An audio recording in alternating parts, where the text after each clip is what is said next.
අන්තිම මාස තුනේ පුතේ පාඩම් කරලා ගොඩ දාගන්න පුළුවන්. හැබැයි මාර බුදු කට්ටක් කන්න වෙනවා. වතුර කහුල් දබාගෙන මුළු දවස් තිස්සේම ගියේ කාමරේලා පාඩම් කරන්නේ නැතුව පොඩි ෆිල්ම් එකකුත් බලලා ට්‍රිප් එකකුත් ගියේ. මම අංකයකට මේ තමන්ගේ මනස හදාගන්නේ කොහොම ආදරෙන් කියන්නේ තමන්ගේ ශක්තිය තමන්ට හදාගන්න ටක් කාගෙන මේ ගේම ගහන එක පුතේ රජ වෙනවා. වා බැරි නම් ඌකම් කරු ඌ අහලෙක් වෙනවා. ජීවිතය හදන ගණිතය හසරංග අමරසිංහ. දැන් අවුලක් නෑ. ඔල්ලම අන්තිම මාස තුනෙන් පාඩම් කරනවා. එහෙම හිතන්න එපා. හරි. එහෙම හිතුවොත් බෑ. දැන් ඉඳන්ම අන්තිම මාස තුනේ පුතේ පාඩම් කරලා ගොඩ දාගන්න බලන්න. හැබැයි මාර බුදු කට්ටක් කන්න වෙනවා. සෑහෙන කට්ටක් කන්න. ඒ කට්ට කන්න නැතුව වාට ලේසියෙම ගොඩ දාගන්න නම් වාට පුළුවන්. කියන්නේ ආස නැද්ද?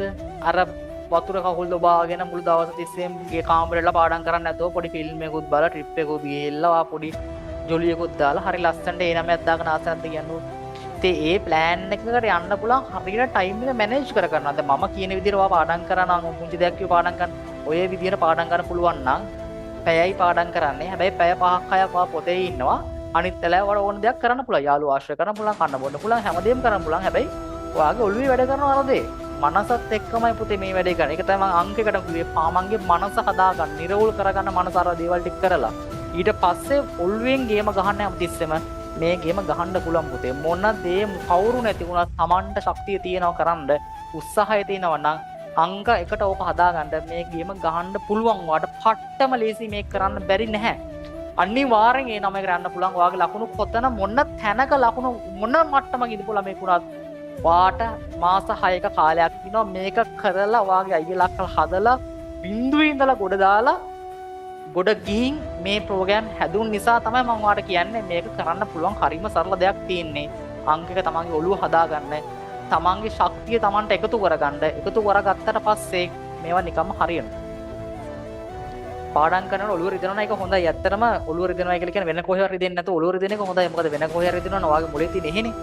අර වාඩියෙන් පාඩම් කරා යනකොට පොඩ්ඩක් අමාරුයි වගේ නම් ඉඳගෙන ඉන්න ඔයා හිතා ගන්නවා මොලේ තියෙන්නේ කොහෙද කියන්නේ. හරි. ඔක ඇත්තටම ඔළුව රිදෙනවා හොඳයිනේ. ඔළුවන් රිදෙන්නේ. ඒක ඔළුව රිදෙනවා කියලා කියන්නේ ඇත්තටම පොතේ සතුරු වෙන්න ඒක ඔයාගේ මොලේ පුට්ටක් වැඩි වෙනවා. දැන් හිතන්න ජිම් ගිහිල්ලා අතර ගහලා ගන්නකොට අතර රිදෙනවනේ. ඒ වගේ තමයි ඔළුවේ පාඩම් කරලා ඔළුව රිදෙනවා නම් ඇත්තටම ඔළුව වාගේ වැඩි වෙලා. ඊට පස්සේ පුංචි බ්‍රේක් එකක් කරන් වැඩ කරන්න.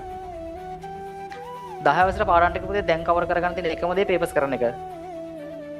ලොකු බලාපොරොත්තු තියාගන්න බෑ. ලකුණු 30 20 30 කට්ටිය ෆස්ට් ටර්ම් ලොකු බලාපොරොත්තු තියන්න බෑ. ඉන්න මට්ටමින් සුපිරි ගේමක් ගහන්න පුළුවන්. පේපර් උත්තර බල කරන්න ලකුණු අඩු කට්ටිය මාහින් ස්කීම් එක ළඟ තියාගෙන උත්තර බල හරි ලියන්න. මාර විදියට වගේ ලකුණු ඉන්න පාඩම් කරනකොට ලකුණු ප්‍රමාණය එතනින් ඔයාලට වැඩි වෙයි. මේ විදියට කරන්න හොඳේ නැත්නම් මම කියලා වැඩක් නැහැ නේ. ඔයාට තමන්ගේ ආවෙනික තමන්ට ප්ලෑන් එකක් හදා ගන්න පුළුවන්. මෙන්න මේ දේවල් ටික ඔයා මේ විදියට කරන්න, ප්‍රැක්ටිස් කරන්න. ප්‍රැක්ටිස් එක වෙන්න ඒ දේවල් කරන්න. ලකුණු අඩුයි නම් උත්තර බල හරි මාගේ ඔයා පාස් පේපර්ස් ලියන්න. උත්තර කියන පාස් පේපර්ස් කියන්නේ ෆස්ට් ටර්ම් ටෙස්ට් එක දාලා පේපර්ස් ටික උත්තර බල හරි උත්තරේ බල හරි කටපාඩම් කරන්න. ලකුණු ඉන්නවට ලකුණු 10ක් 15ක් වැඩි වෙයි. ආස ෆෝන් එක බොබ එක තැඟල මොනොලොග් ගහ පැය 3-4ක් එක තැනයි වාල්ලා ප්‍රශ්න අදු වෙන්නද? එහෙම නැත්නම් පැයෙන් වැඩි ඉවර කරලා දාන්නද? ඔයා ටාගට් එක දෙන මම මේ පාඩම පැයෙන් ඉවර කරන ෆෝන් එක ඔෆ් කරලා එක දිගට එක මනසෙන් පැයක් වැඩ කරන. ඒක තමයි මම එක දිගට පැයක් භාවනා කරන් ප්‍රැක්ටිස් කරන්න මුලින්ම. එක දිගට වඩා පැයක් භාවනා කරන්න පුළුවන් නම් වාගේ පොතේ එක දිගට එක මනස එක තැනක තියාගෙන පාඩමක් අහන් ඉන්නත් එක තැනක මනස එක තැනක තියාගෙන වඩා පාඩමක් පාඩම් කරන්න පුළුවන්. අන්න ඒකයි මගේ පුතේ කිව්වේ ශක්තිය වාගේ හදාගන්න.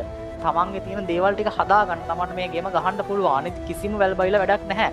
තමන්ගේ ශක්තිය තමන් හදාගන්න දැනගන්න ඕනේ. තමන්ගේ මනස නිරවුල්ව එක තැනකට ફોකස් කරන්න පුතේ ඉගෙන ගන්න ඕනේ ඔයායි. ඉගෙන ගන්න ඕනේ. වෙන සර්ලා මොන දේ කිව්වත් තමන්ට මේක කරන්න තමන්ගේ ජීවිතේ හදාගන්න ඕනේ ඔයා. ඔයාගේ ජීවිතේ වගකීම ඔයා සතුයි. ඔයාට ඕමනා නම් මේ ගේම ගහන්න දවසක ඔයාට හොඳ ප්‍රාඩෝවක ගිහිල්ලා හොඳ ගියක් හදාගෙන හොඳ තැනක සතුටින් ජීවිත කාලෙම ඔයාට ජීවත් වෙන්න නම් ඔයා ජීවත් වෙන්න අවුරුදු 50ක්ද අවුරුදු 20ක්ද 30ක්ද ජීවත් වෙන්නේ හැම ජීවිතේ ජීවත් වෙන ඉතුරු කාලෙම තීරණය වෙන්නේ ඔයා මෙතනින් එහාට ජීවත් වැඩ කරන අවුරුදු දෙක අනුව. ඔයා මෙතන 11 ළමෙන් නම් 11 මේ අවුරුදු වාරි භාග මේ ඕලෙල්ල ඊට පස්සේ අවුරුදු දෙකකින් වාගේ ඒලල් එක මේ අවුරුදු දෙක හරියට වැඩ කරේ නැති වුණොත් වාගේ ඒලල් නැතු දැන් මේ අවුරුද්දෙන් තෝ ආ ඒලල් වුණා ෆේල් වෙනවා. සයිතුනෝ ෆේල්. ඉතින් ඊහාට වට ජොබ් ගන්න නෑනේ. ඔයා කාගේ හරි යට දෙන කම්කරුවෙක් කියලා ඉන්න වෙන්නේ. මේ අවුරුදු දෙක හැම මොන සාධකයාවත් කට්ටක් කාගෙන මේ ගේම ගහන එක පුතේ රජ වෙනවා. වා බැරි නම් ඌ කම්කරු ඌ අහලෙක් වෙනවා. ඉතින් වාට වා හරියට රැගෙන නැතුනොත් ඔයාගේ මේ යාළුවෙක් දවසක ඔයාව රෙන්ට් කරගෙන පාව මර වැඩ. ඉතින් එතකොට කොහොමද හිතන වේදනාව? පන්තියේ එහා පැත්තේ එකට බත්පත් ලියාගෙන ගාපු එකම ඔයාගේ හොඳම යාළුවා පුතේ දවසක ඌ වැඩ කරලා ගිහිල්ලා ඔයාව සල්ලි වලට අරගෙන උගේ කම්පැනි ඔයාට පුංචන් සොච්චම් පඩියක් දීලා උගේ යටතේ වහල් කම් කර ඔයාට වැඩ කරන්න සිද්ධ වුණොත් කොච්චර වේදනාවක් වඩ ඇති වේද? ඒක කරන්නවත් ඔයාට වෙයි පුතේ. මොකද ඔයා දවසක කසාද බඳිනවා, ළමයි හදනවා, ළමයිට කන්න බොන්න දෙන්න වෙනවා. ඉතින් ඔයාගේ අම්මා තාත්තා නොසෑහෙන දුක් විඳින ඔයා වෙනුවෙන්. ඔයා ඒක මත අමතක කරන්න එපා. ඒක තාත්තා අම්මා ඔයාට පෙන්නුවේ නැති වුණාට ගෙදර ගිහිල්ලා තාත්තට පුතේ මේ අවුරුද්දට ඔයාට නිවාඩුවක් හරියට ගන්න බැරි වෙන්නේ නැති. තාත්තා බොහොම අමාරුවෙන් ඔයාට අඳුම කරන් දෙන්නේ නැත්තේ. බෝනස් එකක් හම්බෙලා අවුරුද්දට. නිවාඩුව තාත්තා ජොබ් එකට යන්නේ නැති. අවුරුද්දට එක දවසයි නිවාඩු හම්බෙන්නේ නැත්තේ. හැබැයි තාත්තා කැමති වත් එක්ක නිවාඩු කාලේ වාත් ගෙදර. ඒ නිසා මගේ පුතත් එක්ක මගේ දුවත් එක්ක මේ කාලේ මට ජීවත් වෙලා ඉන්න පුළුවන් නම් මම කොච්චරනම් මේ හැම දෙයක්ම අම්මා තාත්තා කරන්න වා බිනුනේ. ඉතින් තාත්තලා අම්මලා කොච්චර ආසයිද වත් එක්ක දැන් වාඩනේ මේ ඉස්කෝලේ නිවාඩු කාලේ අම්මා තාත්තත් එක්ක ගෙදර ඉන්න. හැබැයි ඒක කරන්න බෑ තාත්තට. මොකද ජොබ් එකෙන් එයාව හිර කරලා තින්නේ අනිවාර්යෙන් ජොබ් එකට යන්න ඕනේ. ඉතින් පාන්දර නැගිලා වා ගෙදර ඉඳත් ආතන්නේ තාත්තා ආසයි වත් එක්ක ගෙදර ඉන්න හැමදාම. හැබැයි කරන්න දෙයක් නැහැ පුතේ. තාත්තට යන්න සිද්ධ වෙනවා ජොබ් එකට. ඉතින් ඔය දේ ඔයාගේ දරුවෙට ඔයාට වෙනකොට ඔයා තාත්තා හරි වේදනාවෙන් ජොබ් එක කරන්නේ. මොකද ඔයා ගෙදර ඉන්නකොට තාත්තා ආසයවත් එක්ක ඉන්න ඉස්කෝලේ යන්නේ නැත්නම් ගෙදර තාත්තා ඉන්න ඕනේ, අම්මට ඉන්න ඕනේ. හැබැයි ඒක කරන්න බෑ. මොකද ඔයාට කන්න බොන්න දෙන්න ඔයා ඉස්කෝලේ යවන්න ඔයාට පන්ති වල සල්ලි ගෙවන්න වෙනවා. ඒ දේවල් පුතේ හිතන්නකෝ දවසක ඔයාටත් ওই දේවල් ටික කරන්න වෙනවා කියලා. ඉතින් කොච්චරනම් වේදනාවක් වාට එනවද? ඉතින් ඒ දේවල් වලට ඉස්සරහා බලන්න ළඟ ඔයා ආශ්‍රය කරන සමාජයත් එක්ක ඒවා දේවල් කරන්නේ හැම දෙයක්ම කරන ගමන් තමන්ගේ දේ තමන් කරගන්න පුතේ. නැත්තම් මෙතනින් එහාට තමන්ට ගේමක් නැහැ. නිසා මම කියන්නේ බොහොම ආදරෙන් කියන්නේ තමන්ගේ ශක්තිය තමන්ට හදාගන්න. කාටවත් අපි hina වෙන්න ඕනේ නැහැ. කවුරු hina වුණත් අපිට කමක් නැහැ. මොකද අපිනේ කරන්නේ. දැන් කවුරු hina වුණා මොකද? උන් අපිට කන්න බොන්න දෙනවද? ආපු ඔබ භාවනා කරා අපෝ චාටර් නේ. මොකද්ද මම ඔබ අයියෝ ඔබ ඉන්නද සෙට් වෙන්නේ නැද්ද? ඔබ චාටර් කොල්ලෙන්නේ නැහැ. වැඩක් නැහැ. කමක් නැහැ තියෙන. උන් අපිට කන්න බොන්න දෙන්නේ නැහැ දවසක. අපේ දේ හදාගන්න අපිනේ. දවසක පුතේ වා තැනකට ගියට පස්සේ උන් හතර වටේ හැම කෙනෙක්ම හොයාගෙන එයි.